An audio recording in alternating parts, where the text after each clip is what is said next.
Blessings and greetings, beloveds across the planet, and whoever else may be zeroing in with us. I am Shauna Ava, and you're listening to Heart on Radio.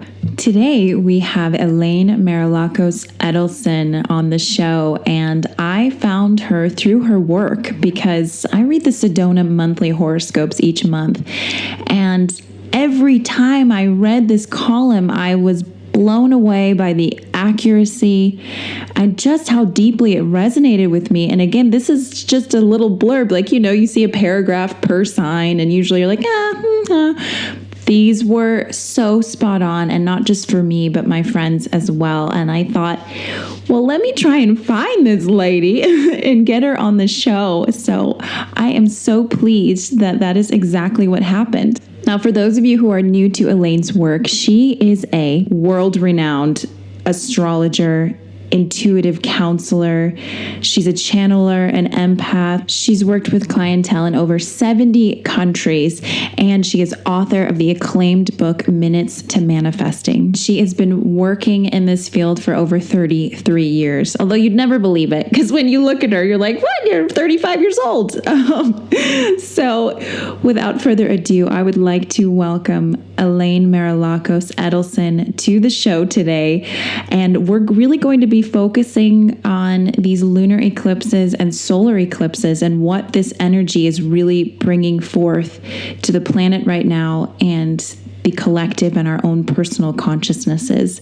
So I am very excited to dig deep into this and really pick her brain. Thank you so much for being here today with me and our listeners. I'm so excited for them to get a taste of what you do.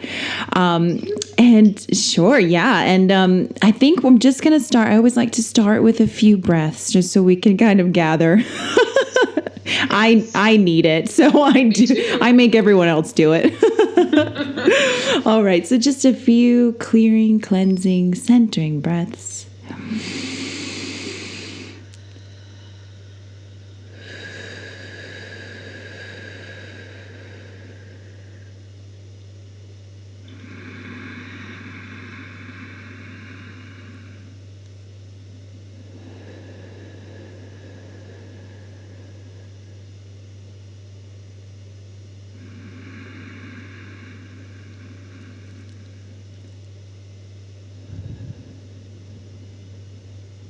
Okay. Thank you. Thank you. Right? I love it. Breath. So easy, but so easy. Forget to do that. Thank you again, Elaine, for spending your time with us. I'm so excited to get into our topics today. Get our astrology mojo going. But I think before we dive into your specialty of astrology, if you would just kind of introduce a bit about your background, how this all started for you. Oh, okay. I know. I keep backlogging in my head. Oh, maybe I'll start 20, no, 30, no, 40, no. Okay, so when I was around 11 years old, I spent a lot of time at my aunt's house, and she was such a cool lady, and she was reading a book, and I said, what's that? And she said, this is called an astrology chart. And I said, well, what is that? And she put the book down and turned the page to a wheel with lines going through it. And it was for an 11-year-old to have a Harry Potter moment before Harry Potter ever came out. Ooh. That's what it was for me, because I said, oh my gosh, I know what that is. I've been seeing that in my mind like all the time. And she said, okay, so we just started. She basically calculated, according to the book, she calculated my sun sign and rising sign, and that was the big aha in astrology for me. I had been seeing this wheel in my mind ever since I was tiny. It'd be a circle, and then a line would go through one side, and then a line would go through the center, and then two more on one side and two more on the other, and it just kept repeating. And so when I saw this image in the book and she introduced me to it, I was hooked. And that was the beginning of, oh, well, this is natural, right? This is a language I totally get. And then I would continue on from there and weave in and out. You know, when you're a kid, you don't always stick with what you think is real for you because you don't know what's real for you yet, really. So I just kept coming back to it over and over and over again. And that was the first aha, really, that I had. And then moving forward in time, I met a man who is now my husband, and we hit it off right away. We were best friends. And he bought me a computer. Yeah, right? Yeah. One of the first Macintoshes. Wow. You know, so I left chisel and stone and went right to this Macintosh computer. And he said, oh, I just came home from a trip. He used to be he's a former stand-up comic. He's a marketing expert and copywriter now. And he said, I sat next to a guy on the plane. His name was Michael Luton. And I said, what? That's the Astrologer of Vanity Fair. And he said, oh, yeah, I recommended this program, blah, blah. So then Dean bought me the program. And that was my entree into doing astrology as a business. Before that, I was doing trance channeling. Whoa. Yeah. That sounds interesting. What is that exactly? Well, now when I give readings, I'm an open channel. Everyone channels. It just depends on how open you are. And if you can picture at the top of your head a tiny straw, that's what most people have who are not realizing that they have this capacity and this awareness to bring in information, energy, answers, recharge, whatever it is that they want to. So, but when you start to expand, imagine that straw turns into a funnel, and then that funnel turns into a circle that becomes you, and then you are the channel. So when I first started doing readings, I just would hear voices, and the next thing I knew, people would be staring at me saying, oh my God, I can't believe what you just said to me. Wow. And I would have no recollection of speaking. I felt like I went into a meditation and I was sitting sideways on the wall. That's what it felt like. Wow. And then I opened my eyes and people would tell me repeatedly, you just told me this stuff that was blah, blah, whatever that I told. And so I, having this experience, it kind of scared me, but the universe being a very cooperative and benevolent place shows you what you need when you need it. So I was living in New Jersey at the time, and I went to a place called Ecobella to get some clean makeup for my face, a very organic kind of thing. And it was in a warehouse in the back of some place in Caldwell, New Jersey. And I walked in. And I said, oh, there's this foundation that I can't get anywhere. And this is before the internet. So, yeah, I'm that old. And so I talked to this woman for 3 minutes, and she just looked at me and she said, I want to give you a phone number. I said, okay. And I thought it was for the makeup. Mm-hmm. So she got me the makeup that I wanted out of a box. I paid for it, and she handed me a phone number on a crumpled piece of paper. And she said, her name is Agnes, and you need to call her. And I said, okay, because. And she said, because you just do. I'm just being told to tell you to call her. So that being my kind of world, which was so common for me, I went home and I put the paper on my counter in my kitchen, and I kept it there for 6 months, and I looked at it every day. And when I did, I would have heart palpitations. Whoa. It scared everything out of me to think of. And I thought, what am I so afraid of? What? Then I started having dreams.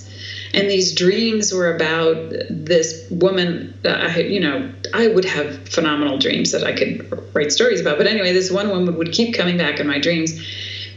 And I just woke up one day, and my fear was so great at that time in my life, in my mid-20s, that I thought either I'm crazy, and if I'm crazy, at least I'm not harming anyone. But I'm getting information. I should do something with it. And so I called this woman, and she listened. I said, hi. I told her the story about the makeup, and she just listened. She said, okay. And so I exhaled, and I said, so I'm not crazy. She said, no, my name is Agnes, and I'm a trance channeler. And I said, well, I don't know what that is. And she said, why don't you come to my house? She lived 2 towns over. And I went to her house, and she said, and we met for a while, and I was so young, I had no idea what any of this was. And she said, you know what, you must have a lot of dreams, and you must, and she started to name all the things in my life that would happen on a daily basis. And she basically validated me in my experience of being an intuitive. I had no idea. I thought I was crazy. Oh, wow. So she said, let's do a little, not a test, but let's do a little run through. I want you to go into your meditation. And, so now I was put on the spot, and I had to show what I had. And I didn't know what I had because I never knew I was doing it. So she had a list of questions in her lap, and she said, just, take your time, go into your meditation. So I did. And she asked me questions, and I answered them. And, and then I came out of it 45 minutes later, and she said, okay, so I know you're nervous. I know it took you a while to get into meditation. But remember to be specific when you ask about people's names, because if there's a junior or a senior in the family, you might be reading the wrong person. And my mouth dropped open. I didn't know what to say. And she said, you're about 98% accurate. So just keep those things in mind, and, continue the work, and, call me, I'm here. And so that was, wow. That was my second big wow. Is this something that runs in your family, or is this just really out of left field? Well, what is left field but things that we haven't acknowledged about ourselves yet, right? Yes, I like that. It does run in the family. My dad was, both my parents are gone now. And my dad was a very intuitive guy, and we would have great talks. He would buy me crystals. I mean, he was such an in-tune person. And what he gave me was the ability to be okay with my sensitivity. He would always say in my family, she's sensitive, just leave her alone. He validated my sensitivity, and he let me just be that way. And then my mom used to read Greek or Turkish coffee cups, or Greek coffee. Oh my gosh, that endlessly fascinates me, because how the heck does that work? I mean, it's incredible. Well, the energy that you have drinking the liquid, and you don't need to be drinking coffee to do this. You can do it with, hot milk and cinnamon, and a cup that would show, a lighter cup that would show the cinnamon placement. You could do it with turmeric powder. You could do it with anything that would stick to the cup. And so when you're done drinking, you just turn the cup over, and all the sediment goes to the bottom of the cup, which when you turn it over, it's at the top of the cup, and it makes pictures. And so my mother, in her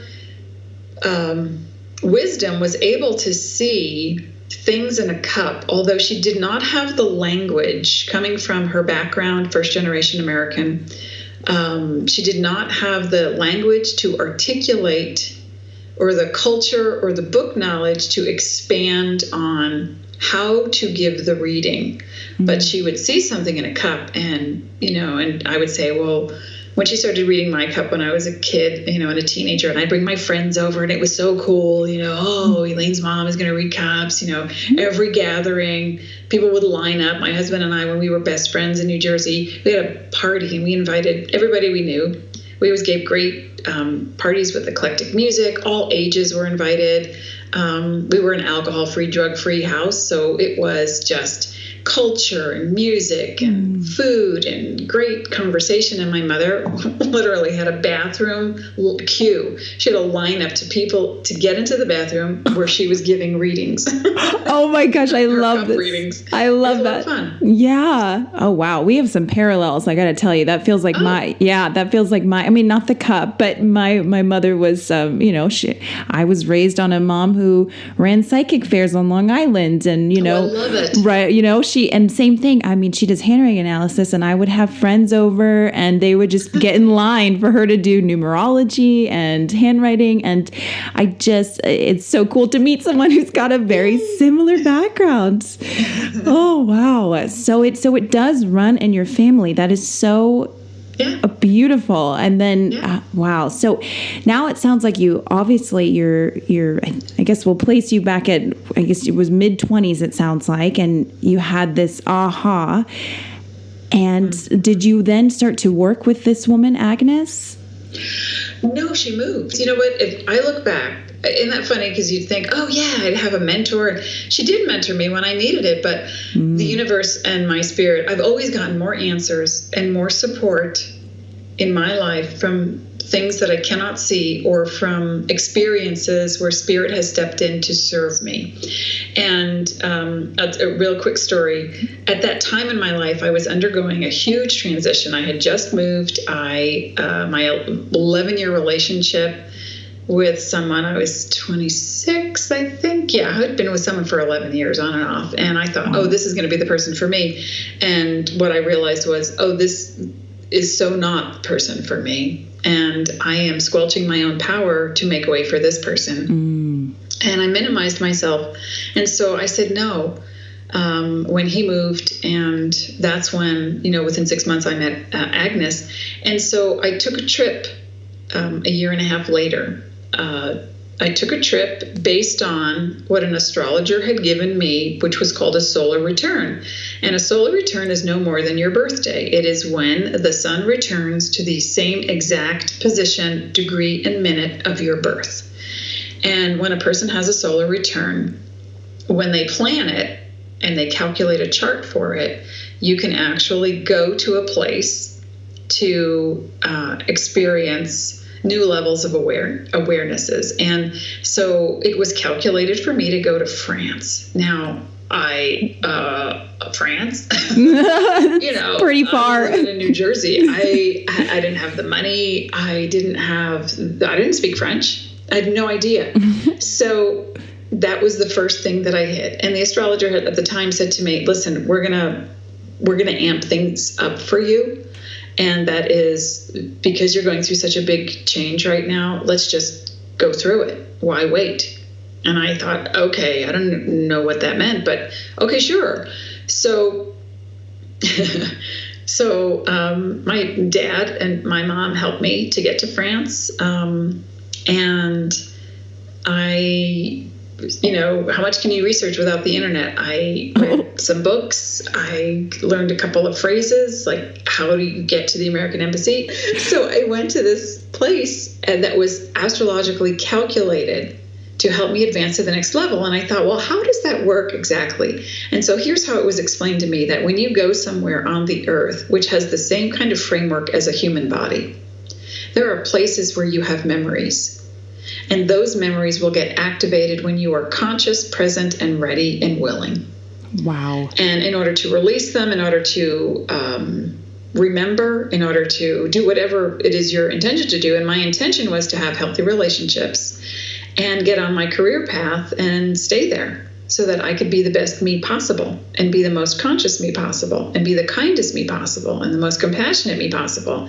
And so, out comes this calculation, and it was, okay, yeah, you're going to France.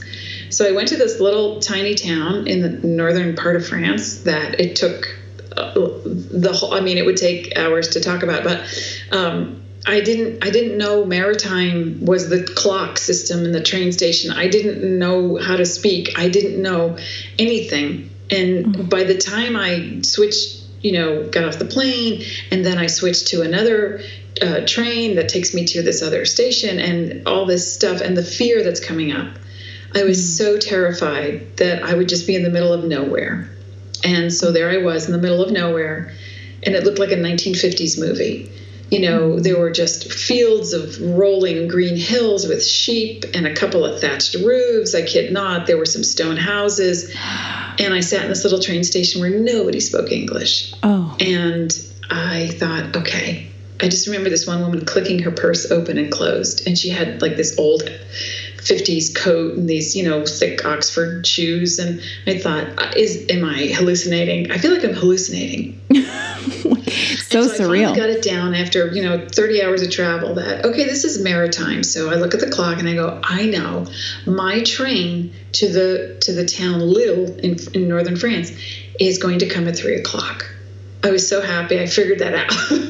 So, okay, here we go. It's 2 to 3. I go outside. There's nothing but 2 train tracks and a field. There's nothing. So here comes the train. Okay, I'm on it. I'm so happy. Now, spin me in any direction. I have no idea which way is north, south, east, or west. My husband laughs at that, too. With a compass, I wouldn't know. Anyway, so a train comes from the left, whichever direction that was. And here it comes. I'm like, yeah, there's the train. And then a train comes from the right. And I'm standing there, cursing to myself, saying, I don't know where to go. And nobody's talking to me. And I would talk to people and they would shrug or smile. And some people were, not that friendly. And so I thought, okay, Elaine, here you are in the middle of nowhere. What's your greatest fear? My greatest fear has always been that I would not be able to communicate or be understood. So I thought, well, darn, if this chart isn't working. So here I am. I'm standing. My greatest fear, no one will ever know me, and I'll get lost. So lost in every way, emotional, physical, geographical, right? So I'm standing here thinking, if I don't start believing now in something greater, if I don't start now, nothing will change. Nothing. So I closed my eyes and I took a deep breath. Just the way we started this broadcast. Thank you so much. That was so wonderful. And a great reminder always. And I just closed my eyes and I said, I trust that my needs are met.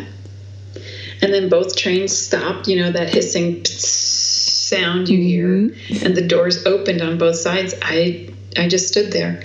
And I looked to my right, and down about a foot, there was a little old lady standing right next to me in the middle of an open station field. There's nothing there. She's standing right next to me.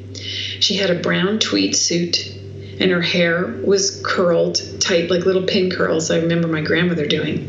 And she looked up at me and she said, Lil? And I said, huh?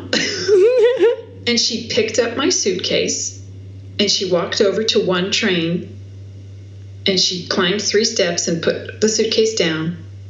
And I just was like a zombie. I followed her.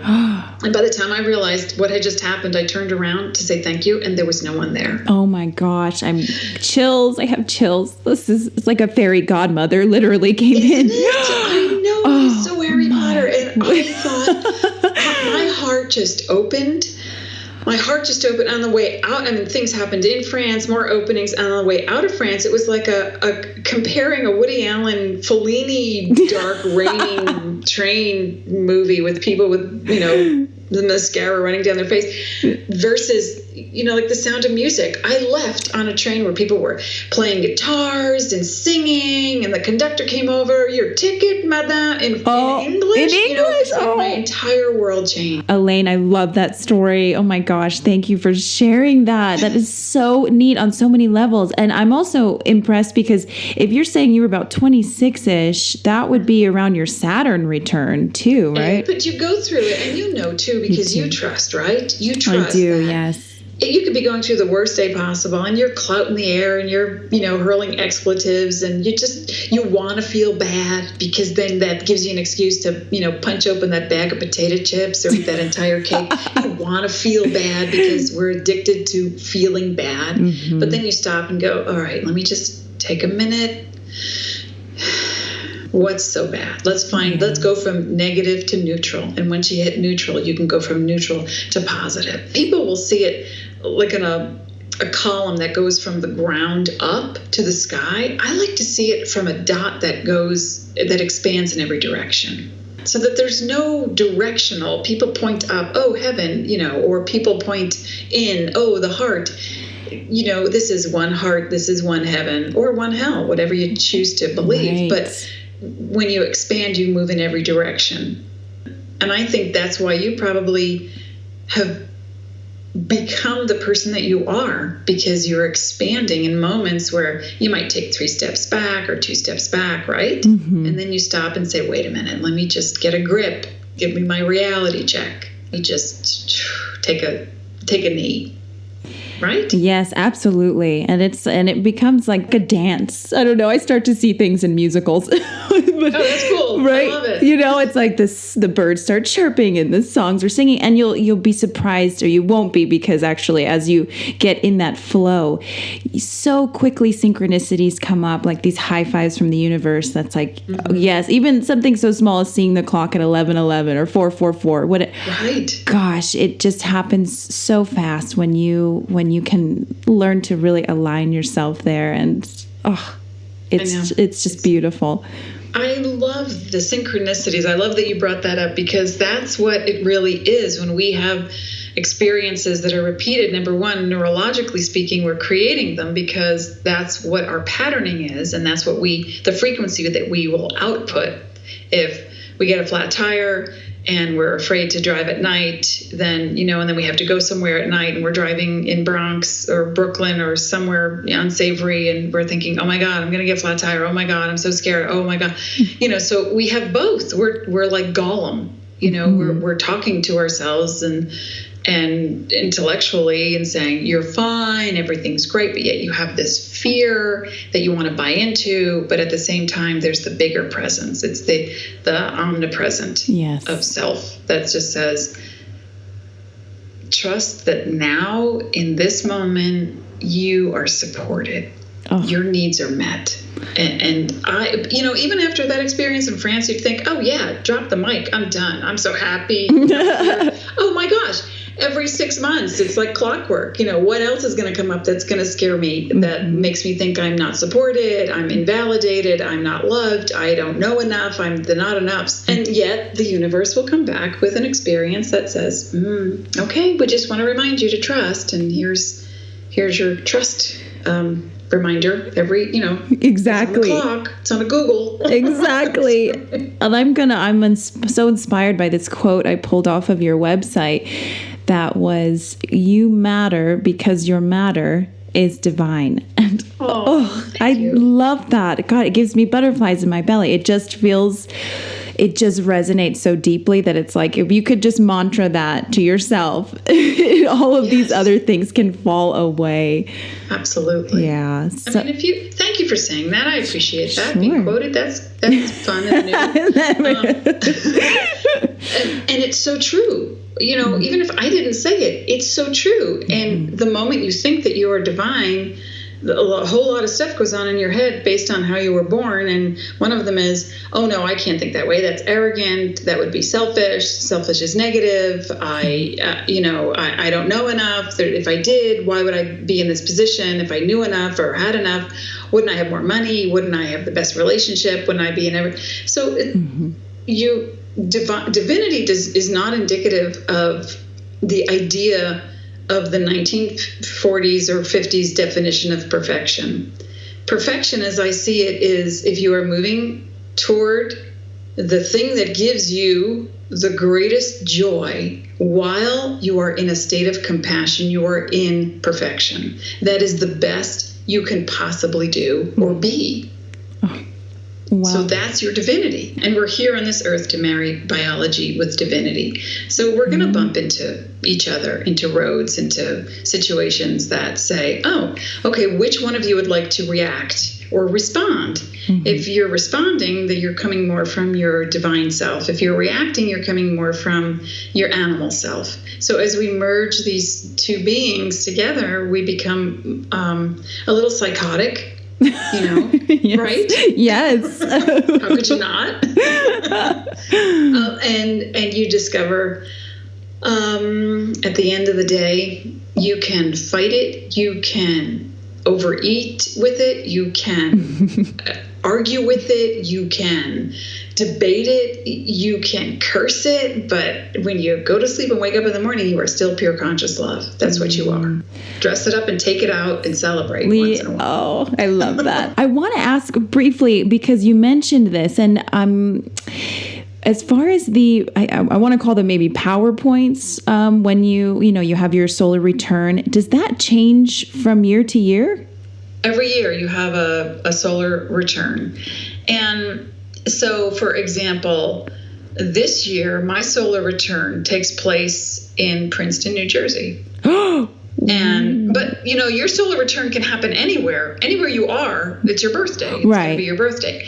But when you calculate a solar return to have specific planets in specific houses in an astrological chart, then that gets laid over your natal chart, and you see, well, it doesn't make a new person out of you. It opens doors. That's what a solar return chart does. It opens doors to what you came here to do, so that you might have, people listening to this might have been told when they were 19, oh, you're here to help people fill in the blank. You're the most amazing fill in the blank. And then they say, oh, wow. And they go home, and because of their neurons and the way they were raised and what they believe, that the same pattern is engaged, they don't do anything with that information. It's just fun. Mm-hmm. Oh, wow, it's validating, and then they forget it. Or they put it on the back burner. So the more you have reminders in your life about who you are and who the hell do you think you are? I mean, that's what I would look at myself in the mirror and go, who the hell do you think you are? I think I am. And I would answer the question, again, being that Gollum psychotic conversationalist, I am having a really neutral day, or I'm having a really awesome day, or I'm having a whatever kind of day. Yeah. And, putting those pieces together, that when you look to make conscious, intentional choices, that's when you're handed a blank canvas instead of paint by numbers. And that's not easy, and it's scary. And that's what consciousness is. It's creation in the moment. Now, just imagine a world where every thought we had, we could instantly manifest. The chaos, explosions, the temper tantrums. Just, put a bunch of 3-year-olds in a room and tell them, here's 6 toys, now you have to share. And that's what it would be like right now. Our consciousness, we're not ready. Honestly, we are, well, I want to say we are ready, but we don't think we are. And because we don't think we are, then we're not. And that's, old. And that's not my thought. That's old. And so when we're looking at a solar return and a client will come to me and say, what's the best location for me for my birthday? And I'll say, my first question is, well, what do you want to work on? What do you want to transform? What are you ready to embrace that you already have, that's been lying dormant, that you have ignored? And if the universe is in alignment, great. There was 3 years in a row I could not get out of one city. And the solar returns of those 3 years were all about physical health. And they were some of the worst years of my entire life. And someone had said to me, well, if you knew that was, why didn't you go somewhere else? And I said, because it would have been the same anywhere. It would have been, it's like you can't escape your issues. Yeah. On a solar return. A solar return is meant to open doors so that you can walk through and change your clothes. Step up, take the power back, and let go of some of the things that no longer resonate or represent you. Shedding the outdated version of yourself. Exactly. Yeah. What a great way to put it. Yeah. Yes. Oh, thank you. Thank you for touching on that, because it's funny. Sedona happened to be one of those places for me a few birthdays ago. So, and look, it got me to move myself here. And did you purge? Oh, yeah. It was funny. It ended up being a very challenging birthday. And but it helped you, yeah? It helped me. Oh, my gosh. Helped me so much, because, man, did it put like a big lens right on something that I thought I had under control emotionally, habits that just were not serving me anymore. And it put a magnifying glass on that. And then I thought, I cried and I kicked and I screamed. And then I was like, oh, wow, I'm so glad I got to look at that, because I am not doing this anymore. And yeah, so it was fabulous. So is that something that if people go to your website, they can find that out? Or I'm sure if they book a session with you, they could find. Yeah. I mean, I don't, right now I haven't advertised the solar returns because I'm working more with people on, especially women, to help to empower them in this moment with their, with the advent of technology. Yes. Things are a lot different than they were 30 years ago. Mm-hmm. When I gave readings, or 28 years ago. So now people are multitasking, and Harvard just came out with a study that to do anything online, to capture attention online, you have 7 seconds. Because of technology, you have 7 seconds. And gone are the days of leaving a phone message and saying, hi, how are you? My name is so-and-so. This is what I was thinking. I'd like to get in touch with you. It's a lot faster now. It's a text. It's an immediate demand. It's immediate gratification. It's a dopamine rush every time you get a notification on your telephone, on your cell phone. I know. You hear a ding on your computer, you get a dopamine rush. So now there's an addictive quality to every technological device. And with that comes impatience, because now that you know you can get it fast, you want it faster. And so what happens with, doing charts or readings for people, I've adjusted things. I still do solar returns. And if someone wants to book a reading with me, they just need to email my office at Elaine@astrologymojo.com, or to go to my website, where actually people can go and get, if you don't already have a free birth chart, just so you can see what it looks like. You can get that on my site, astrologymojo.com, and click on Get Your Free Birth Chart. And you can also see your monthly horoscope on the horoscopes page. But with a reading or a group salon that I would do with women, it's me acting as the conductor, and I watch you in placement of where you think you are, who you think you are, and what your potential is. And I do my best to adjust the speed dials so that you meet that place, have your quantum leap aha, and suddenly say, wow, okay, it wasn't that hard. No, it wasn't. So sometimes we get addicted to the process. People, I had a client who said to me not too long ago, and she's been with me for about 8 years, and she's gone through some major stuff and changed careers twice, divorced, married again, moved to a different country. And she said, I think I'm going to go find a counselor in my town just to, maintenance. And I said, great idea. She goes, but you know what I miss? I said, what? She said, I miss those big ahas that I used to have with you. And it felt like I worked so hard, and then I would have this aha, and I would have this change and transformation, and I felt like I had just accomplished, an Olympic feat. Now it's just, oh yeah, I knew that. I just needed a reminder. So I said, well, when we become addicted to our processes, and that also creates the dopamine, serotonin thing, we get that rush, that chemical thing of satisfaction or validation. Some people find that at a young age they get more attention because they're in pain than they do because they're feeling joyful. I mean, who wants to walk into a room full of happy people when you're down, you're depressed, or somebody just left you, or you hate your job, and you see someone, oh, I'm so happy. I'm so filled with joy and gratitude. You just want to plant a pie in their face. Yes. So we're not always geared to that, because that's this is our brain.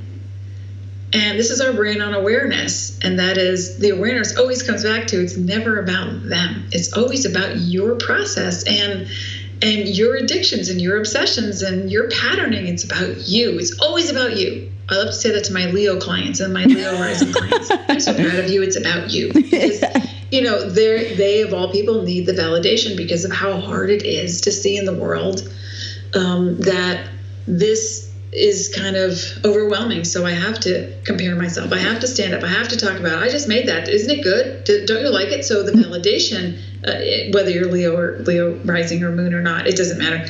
We all are looking for that validation. And I think that's what the eclipses do for us as well. Which was a topic that I thought we might touch on. Oh, absolutely. I am ready to do that because I'm just sort of learning a bit about the eclipses, and I had no idea how important they were. I know it sounds silly, but I was like, No, it's not silly. Yeah. Okay. And so on January 31st, we had a lunar eclipse in the sign of Leo. And if you're listening and you know your chart and you have any kind of Leo in your chart, Mars in Leo, or Leo rising sign, or Leo moon, or Saturn's in Leo, whatever Leo you have, you'll see where you're being affected the most. And eclipses don't, I want to say this. I should have said this the first 3 minutes. But the planets don't do anything to you. That we live in a cooperation with the cosmos. So that when a planet makes a move, whether it's stationary or retrograde or whatever it's doing, it enters a different constellation, we feel that effect. When we make a move as people, as individuals, as a collective, as a society, we see that reflected in the planets and their aspects. Wow. So it is a cooperation. And people will say, well, Jupiter's in my 10th house, how come I haven't gotten a job? And I'll say, well, are you applying? Are you interviewing? Are you putting in the effort? It's just not going to fall out of the sky. Yeah. It's not that magical, although it is magical when it happens, but it's a co-op. So you have to look at it like a language. And where the planets don't do anything to you, the sun and the moon are not planets, and they have a more vital effect on our behavior. And scientists are studying it all the time. What happens on a full lunar eclipse, on a full solar eclipse, all the animals will go quiet. My dog hides under the couch. Wow. So, animals feel that stuff. So if the moon were not in our orbit, and it suddenly got blown away by asteroids and blown apart, we would suffer hard rain. We would tumble out of orbit as the tsunamis killed us. So that there's a relationship between the spheres and the celestial orbs called the sun and the moon. The sun represents, since ancient times, the sun represents the light of day. It is the essence, the awareness, the focus. It helps us plant. It helps things grow. It sheds light on the path. Every day I walk on the trail with my dog, and I look up and I literally open my mouth and I say, I'm so grateful for you, the sun, for shedding light on my path, for helping things grow, for keeping me warm. I'm grateful for the earth to give me a path to walk upon. I'm grateful for the moon that helps me to understand my emotions and my potential and my relationships and connections. So when I look at the planets as orbital spheres of energies, and as they were given in ancient times definitions, like Saturn is seen as the stop sign, the taskmaster, the authority figure, the denial, the pious one, that kind of thing. The moon is your emotional self, your connection to the maternal aspect, could be mom, grandma, sister, best friend. The way you allow yourself or disallow finances and flow. Really? With the moon? Yeah. Wow. The moon casts a glow on how you allow yourself to have. The sun, and so January 31st was a lunar eclipse in Leo. Now, lunar representing feminine and flow, what goes on? You look at your life and say, well, in my personal life, my mother passed away in December. And so by the time the eclipse came, we were having her estate sale and all the paperwork that went with her estate. So there was, but and other lunar eclipses and other signs have experienced different things, but all dealing with my feelings around a woman. Wow. Now I have to remember what my life was like January 31st and see what. And let's add to that. And Shauna, what sign are you? You're a Libra? I'm I'm Libra on the cusp of Scorpio. Okay. Do you know what is your rising? My rising is Capricorn, which I think we both are. Yes. And then my moon is Taurus, which I think that's your sun sign, I believe, right? So we are sisters. Yeah. Way back. I love that. Yes. And from the nunnery as well. Boy, do we have stories to tell. Because we're no longer in the nunnery, are we? No. No. So a lunar eclipse energy begins way before the actual date. And what I'll tell people is the day before, of, and after any eclipse, please go slow. Please just do not go to extremes. Just pay attention. But if you have, as I said, any kind of Leo in your chart, or the eclipse makes a specific angle, as in a square, a trine, a conjunction, to anything in your chart, you will have an experience. And, wow. Where the tides are changing physically, like in the ocean, the eclipses and what happens energetically to us. There are scientists who are examining lunar eclipse with growing and planting, and what happens, what chemicals are released during a lunar eclipse in plants that help them to go to the next stage. Now, there's a term that is called, I'm spacing right now. Wait, it'll come to me. All right, I'll come back to it. Oh my gosh, it starts with an E. What is it? I feel like I'm playing with myself sometimes. Equinox? No. Okay, never mind. So the solar eclipse, so things could have started in early January or in December for some people. I am a Leo moon. This eclipse was right on top of my moon. Wow. So it affected, how my sister and I, had to interact with mom, and I was there for mom. I held her hand, I said prayers, and I talked to her for the past 6 months on helping to let her go, so she could let go of her body.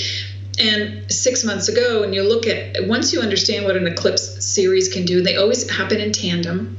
Typically, it's a solar and a lunar, or a lunar and a solar 2 weeks apart. But every once in a while, like in July, we're having what I call a sandwich. We're having a lunar and 2 solar eclipses. And wow. So that fast tracks it again. So you look back 6 months once you're aware of the eclipses, and you look back 6 months, you look in your calendar, 6 months, give or take 30 days on either side, and you say, what happened that was major in my life? Well, 6 months from this previous lunar eclipse, my daughter went to college. The lunar eclipse. Oh my gosh. So I let go of my daughter on a certain level. Right. I, was a wreck for 8 hours. I didn't stop moving the day she left with my husband. Aww. I literally did not stop moving. I was lifting furniture. I moved couches. I was dusting in places that hadn't seen light in years. I just kept going until a friend of mine who has 5 kids sent me a bouquet of flowers with 18 roses, one for every year that I was a mother to a Leah. Aww. And of course that stopped me. I started crying, and I thought, okay, I was denying how I felt. I knew it. Yeah. I didn't want to engage. I just I don't have time for this right now. I just need to move my body because I will fall apart. Aww. My only child has moved away. Aww. And so every 6 months you look at these things. Now, coupled with that is the solar eclipse, where the lunar eclipse is feminine. And it can deal with a guy. It can be a brother. It can be if you're like a big sister and you got a little brother, and you always see him as like a little brother, even though he's 42 and he works on Wall Street. It doesn't matter. It could be someone who is gay. It can be a child. It can be your relationship and connection to another person. It doesn't have to be a female. Okay. And as with that comes the solar eclipse, which is the sun shedding light on what you're creating. Ah. It's not just saying, here, I'm going to throw this at you like a lightning bolt, says, Apollo or Zeus, I'm going to throw something at you. No, this is what you're creating. So when the lunar eclipse casts a glow in your life, it's because there are parts of you that are holding emotion, parts of you that are withholding emotion, parts of you that do not allow flow of finances, of energy. Women, children, even writing issues are associated with the moon. Mm. So where the solar eclipse is more about a masculine energy, your own masculine energy, whether you're a man, woman, or trans, it doesn't matter. It's your own masculine energy, masculine defined as being more proactive. The question came to mind then, if you are, say, if it's addressing the, what are you manifesting? What are you, more of that masculine energy, like you said, and say that you are on your game with that at that time, is that a good thing? Is that the challenge or the lesson that we should be taking from this? Not good or bad, first of all. Right. No such thing. Okay. It is what's appropriate or what's inappropriate. So let's say you have a friendship. Yeah. And your friend says to you, I'd love to go into business with you. And you say, yeah, that sounds like fun. And yet there's this thing that bothers you, and you don't deal with it, and it's just bothering you. And every time your friend calls or is there or brings it up, and they're so excited to be in business with you, and you're thinking, yeah, I could do it. Yeah, it'd be fine either way. But you're not really being honest. You're not really being honest. Not only do you not want to be a friend with this person, you're understanding that this friend is no real friend to you. And so, but are you addressing it? So the lunar eclipse comes by, and maybe the friend says, okay, I'm pressing you now. You said you wanted to be in business with me. Let's go do this thing. And you go do this thing against your own will. There's no flow there. There's a blockage. So then comes 2 weeks later the solar eclipse, and then add to it another month or 6 months, depending on what's in your chart. You may have planets that line up with these eclipses. And so suddenly you realize you're in deep now. You don't want to be in business with this person. You don't know why you weren't honest in the first place. Then when you actually stand back, take a look back into your relationship to women as a whole, what kind of women are in your life? You're the magnet. Who are you attracting? People who are always needy, people who take but don't give, people who give but don't take, people that you resonate with but you get annoyed with but you never tell them because you're afraid they'll go away. You want to analyze for yourself, what is your basic relationship to feminine? What is your relationship to masculine? And it's amazing that when you write down people in your life that are in your life consistently, and they remind you of other things, they're just the same type of person keeps coming back. Put their behaviors down on a piece of paper. List the behaviors. They could be happy, always, happy-go-lucky, laughing all the time. But when you are emotionally crying and down and you call them, they're not there for you. So why is this person in your life? You want to list all these people, all their behaviors, and then take all their names away. Forget about them. It's not about them. They are mirroring your life. This is resonating so much. It really is. For me personally, I felt when this year started, it just relationships that I was sort of faking it in a way. I just was able to release. That's great. It's tough to do that when you're a person who likes to keep things amicable and diplomatic, all these Libra things I'm naming, but yes. And it's sometimes tough to do that, but it is for the highest good of all. And so hallelujah. Hang on, and it's so hard. When you were letting go of some of the people in your life, did you stand back and say, I kept them because, and then you knew the answer? Yes. That right there, that aha right there is the release. It's not so much saying goodbye to the person. There's 2 things you want to look at in any relationship. And that is, do I care enough about them to tell them? Or is it just okay, and if I didn't pursue, it would just kind of fade away on its own? And either one is fine. There's no judgment on any of it. So when you're in a relationship and you don't want to be in this, and I'm talking platonic, not romantic, because it's a different element, but it still applies. But in a platonic relationship, you look at someone and you say, these people are in my life, or this person's in my life because, and as soon as you can fill that space with the answer, then you know where the pretense is. And sometimes it started out great, but what it becomes is not always that great. Mm-hmm. And so that realization alone is the aha. Then comes, because we're physical beings with neurons and memory patterns, then comes the acting differently stage. So if you were the one who was always calling, the other person, or you were the one who didn't, you got embarrassed because they said or did something in a public restaurant or something, and you thought, oh gosh, I'll just not call her for a couple of days, and just kind of edge out of it that way. And they keep coming back, because at some point you have to make a distinctive, what you said the other day really embarrassed me. And maybe you weren't aware of it, but it did. And so let's talk about that. So that's if you care enough to continue the relationship. Right. But if it's just a topical acquaintance type of relationship, you can always just back away and see what comes back. Mm-hmm. Right? Because that's another version of it. Again, no judgment. So with the, you showed up in my life totally unexpected during a lunar eclipse energy. You're a woman. Had to do with flow. We're talking about topics that are near and dear to my heart and to yours as well. Yes. And it feels like you are, with your Taurus moon and your Capricorn rising. I'm a Taurus sun, Capricorn rising. We are sisters from another life. So here you are. And you're just saying, hey, let's go have fun. I'm like, okay, this is awesome. Totally unexpected. Yes. And a happy, my daughter Aaliyah, when she was little, I'd say, I have a surprise for you. And she'd say, a happy surprise? And I'd say, oh my gosh, what a distinction. Why would you ask that question? She said, because I don't like not happy surprises. What is her sign?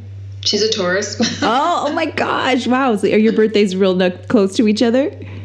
No, I'm the 3rd and she's the 19th. So no, she's a completely different person. Oh, but we have a lot in common. The way we process what we need. And so I would prepare her. I didn't look at her chart for about 8 years because I didn't want to parent her based on a chart. I wanted to parent her based on who she was. Yep. But I knew that she was a Taurus Aquarius rising and a Cancer moon. So I knew, number one, she would feel abandoned if I left the room. I knew she needed freedom, and I knew she needed stability. So when we were going out somewhere, I'd say, listen, you're going to be with Daddy for about a half an hour. You may not know what that time means, but I'm coming back. And I would come back. And so she would learn to trust. So she would have some freedom. And I'd say, we're going to go to this place. You may not know anybody, but I think it's going to be a lot of fun. And I'm excited too. Let's give it a chance. So I would prepare her for something new because she's a Taurus, but give her the promise that the Aquarius rising needs, and that's freedom to explore something new. And then tell her, I'm always going to be here to hold your hand. So her Cancer moon needed that validation. That's what I love about astrology, though. It can really fill in the blanks for some of these things and help you learn how to address yourself and your outside worlds. How long these lunar and solar eclipse energies last? Oh, sure. I heard they can last a long time. Well, they do. Essentially, it depends, again, on a person's chart and where the degrees are of any of the planets involved. So, okay. In general, back it up 3 weeks from the day of the eclipse and add 4 weeks. So 4 weeks. So sandwich the eclipse in the because they happen 2 weeks apart. If you back it up a month prior to the first eclipse and add another month after the second eclipse, that's your time frame of seeing things come into being. And I'll always ask my friends and my clients, so what's your solar eclipse experience? And they'll say, oh my gosh, guess what? We're moving. One of my clients just emailed me, I want to call you. I'm so excited. Exclamation points all over her email. We've been wanting to move. Suddenly, boom. They found a place. They put an offer. It was accepted. And they got their place. And they're so excited. So that when you're working on things, so the time frame is, again, back it up a month from the first eclipse, add another month after the second eclipse, and look at what's recurring in your life. What is the spotlight? I keep looking at the solar eclipse, which just happened in Aquarius. And I knew that for me, it would take place in my 12th house in astrology. So I thought, okay, any fears I might have, any reconnect I need to make with the universe. What am I working on astrologically? Well, I'm working on a class called Chart Your Course, Understand How to Read and Interpret Your Own Astrology Chart. So I'm working on that. I'm working on my own health, my well-being, making sure I take time. So I look at what's coming. Wow. For me during eclipses and also for my family and my clients.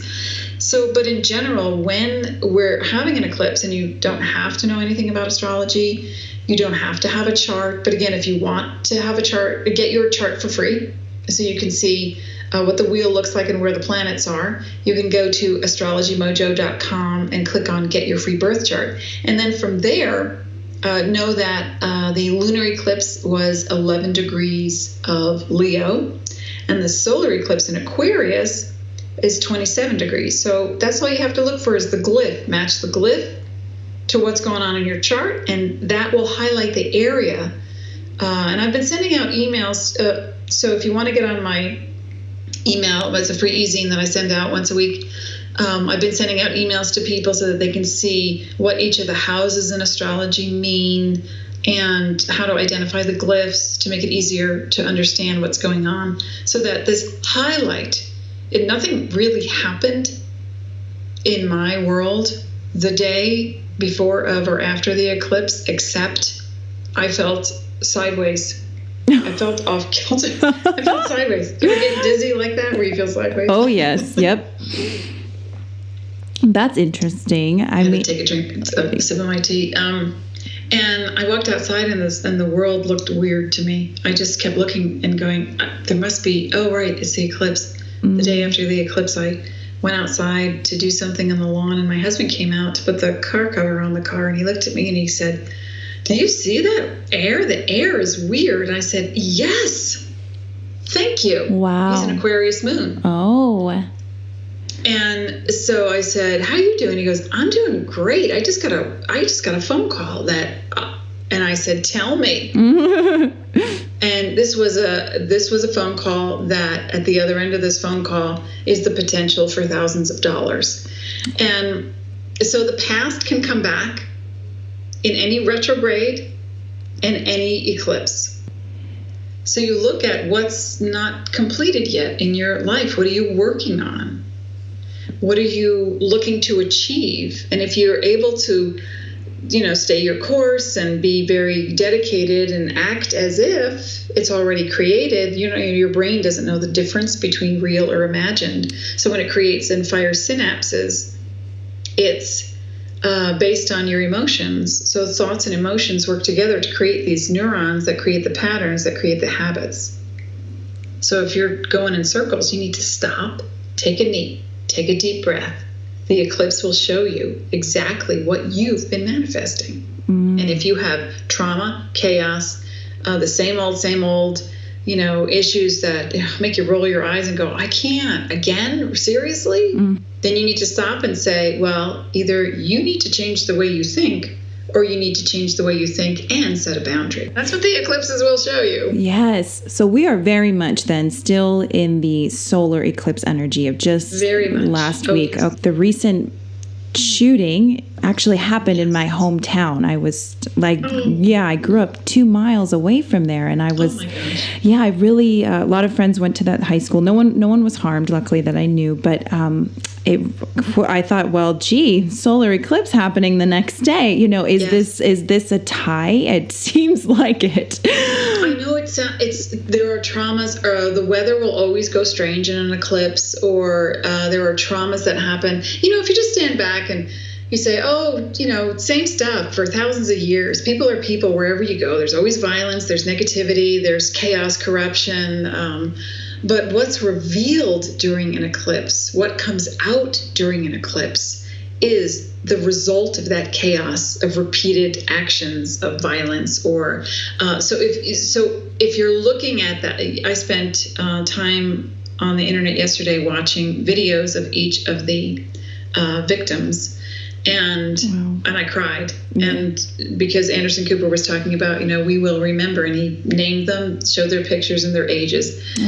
And I thought they deserved at least that much from me, me who doesn't know any one of them, but feels that it could be anybody I know. It could be anybody. And that it's happening at all in this world is awful, and it's tragic, and it makes me feel really sad and want to, wall up in my house even more.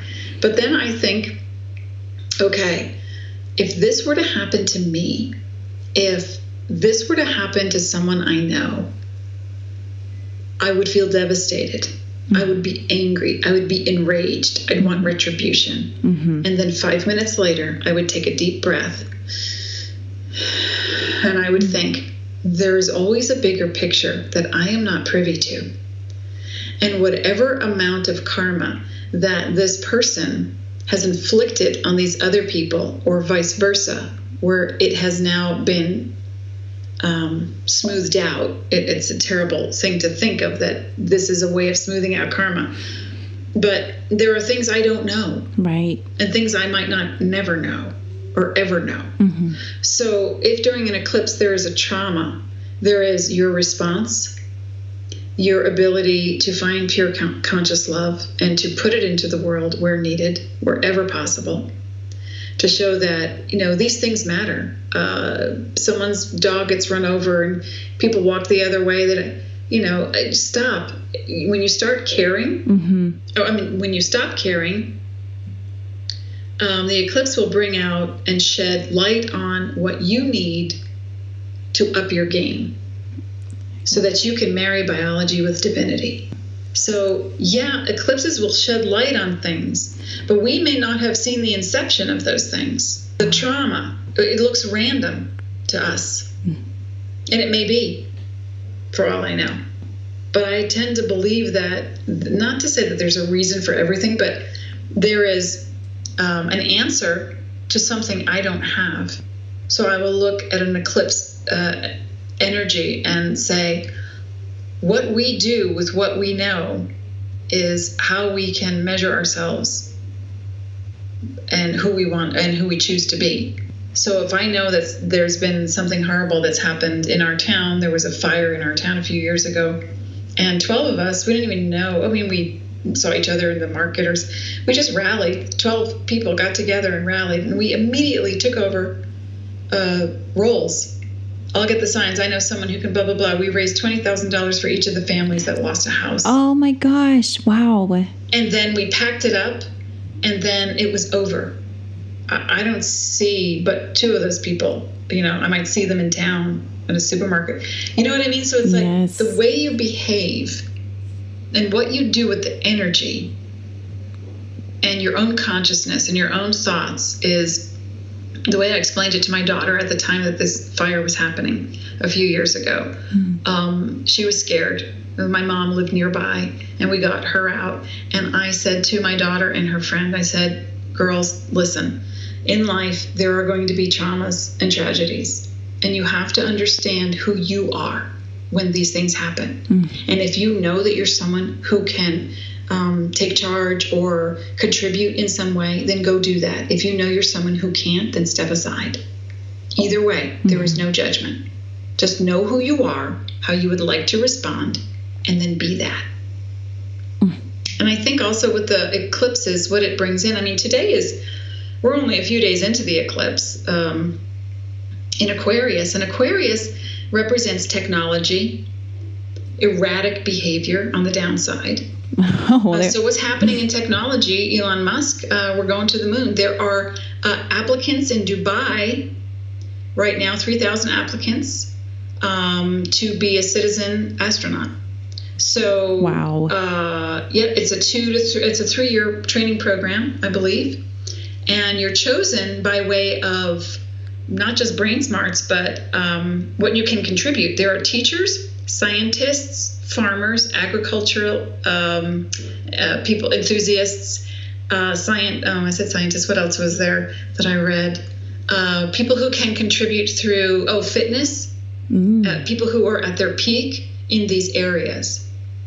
So imagine being a science teacher from a high school. You apply, you get in, you do a 3-year training program, and you go to Mars. Oh my gosh! So this is to colonize, truly. Yeah, that's right. This is happening now. This is not science fiction, just science fact. And it's happening now. Now Elon Musk has gone, great guns with private funding, and you can see the rocket ships taking off and landing.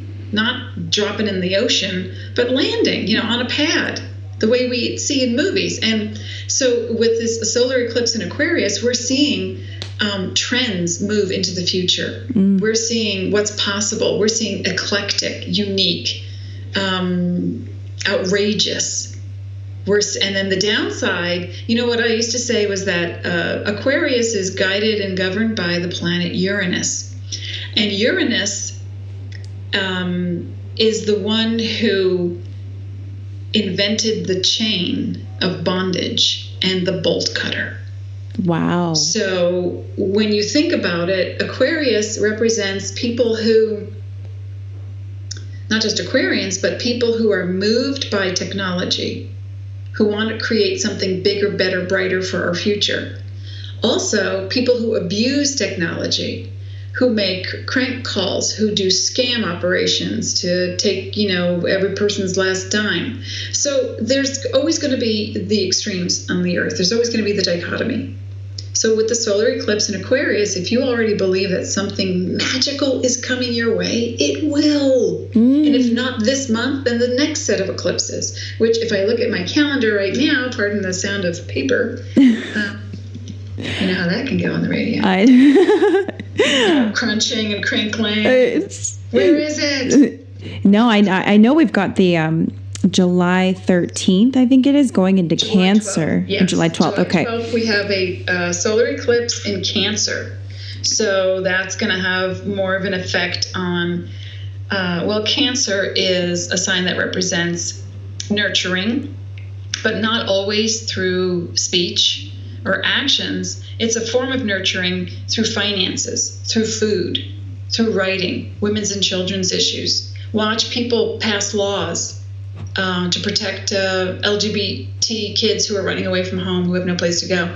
Watch new series being created for Netflix or HBO or something. So that's the solar eclipse.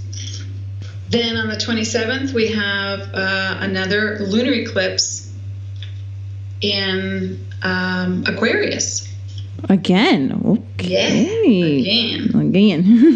Again. It's going to be good. And then on August 11th, yet another solar eclipse in Leo. So we have a sandwich. Two solar eclipses, right, and one lunar. So it's going to be advancement. So prepare. Best you can do is just be as present as possible. Have one or two things you'd like to work on, whether it be a behavior, an actual product, raising money, getting a new job, being healthier in your life or with relationships. Focus on these things daily. Act as if you're already there. But I don't have $1 million, Elaine. Okay. What if you did? What would it feel like? Oh my gosh, I could pay off my bills and I would, treat my parents and I would buy my brother a condo and I would, okay, great. Keep thinking these things. It doesn't mean you're going to win the lottery. It means that you're going to start attracting energy to you that is prosperous. To match the vibration of what you want to call in. Yes. Exactly. That's so exciting. I love this conversation. Thank you so much for sharing all of your knowledge and wisdom. I'm going to close out with a little bit of tarot. I pull a card each week on the show, and I know just a little collective reading. I'm not a reader, but I have a booklet. Thank you. Right? What were we just talking about? I know. Okay. Tell me what you are. I am. Pull a card because you're a reader. I am the Queen of Wands. Apparently. I am thank you so much. No, there we go. Instant correction. Okay. Cancel clear. I'm a reader. And on today's reading, we have the Queen of Wands. So the wands throughout this suit are always in leaf, as it is a suit of life and animation, emotionally and otherwise. The Queen's personality corresponds to that of the King, but is more magnetic. She is charismatic, loving, warmth, success, helpful, strong values, and unexpected assistance. So I will touch on that a bit more on Instagram and stuff. I'll post a picture of this beautiful Queen of Wands. But it's funny. I feel that she brings a lot of this eclipse energy, just like we were talking about. Mm-hmm. And she's got this cute little black cat with her. It is that reminder that we have spirit and angels always on our side. They are always there assisting us. Thank you so much for your service. And you're welcome. Thank you. And I want to just throw out to your listeners as well that if they email my office, Elaine@astrologymojo.com, and let us know that you heard me on Shauna's show, a special excellent reward savings on any reading. Oh my gosh. You're like a mind reader. Because it was something I was thinking of, like, how can I maybe coordinate that so it's like a win-win-win for everyone? If they get, if they mention the show, how can they maybe get a little bit of a discount? And then, and you took the words out of my mouth, or out of my head rather. It's like, oh my gosh, Elaine. I guess that's my profession. I know. I think she knows what she's doing here. You're good at your job. Well, thank you. Oh, I appreciate that, especially you're married to a stand-up comedian. And I think I'm funnier than he is. Well, before we sign off, I have to know his sign. Dean is a Cancer, Taurus rising, Aquarius moon. Oh, now that's interesting combo. There's a lot of elements right there. Yeah, he's a writer. He's so good at writing. Oh my gosh. Such a good editor. But he's my best friend. Oh, that's so beautiful. Well, thank you again, Elaine. You have a blessed day. And everyone out there, thank you for listening to Heart on Radio.